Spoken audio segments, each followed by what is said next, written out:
पहलगाम भ्याड हल्ल्याला भारतीय सैन्याचं चोख प्रत्युत्तर। एअर स्ट्राईकमध्ये जैश लष्करसह हिजबुलचे 120 पेक्षा जास्त दहशतवादी ठार।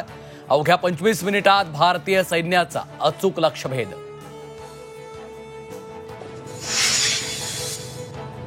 ऑपरेशन सिंदूरनंतर पाकिस्तानात घबराट। प्रचंड गोंधळानंतर सियालकोट शहर केलं रिकामं। रावळपिंडी लाहोरमध्येही ब्लॅकआउट।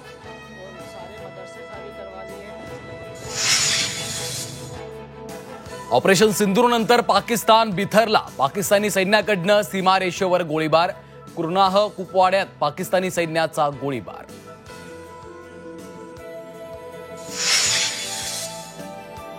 राजधानी दिल्लीत आज सर्वपक्षीय बैठक। ऑपरेशन सिंदूरसह त्यानंतरच्या घडामोडींची माहिती दिली जाणार। विरोधी पक्षनेते राहुल गांधी, सुप्रिया सुळे, अरविंद सावंत राहणार उपस्थित।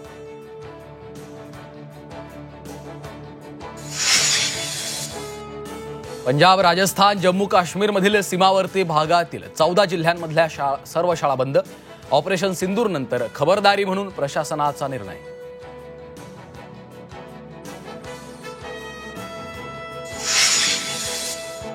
आणि मुंबईसह कोकण किनारपट्टीला अवकाळीचा तडाखा। पावसामुळे मुंबईकरांना उकाड्यापासून दिलासा, तर आजही मुंबईसह मराठवाडा, मध्य महाराष्ट्रात पावसाचा इशारा।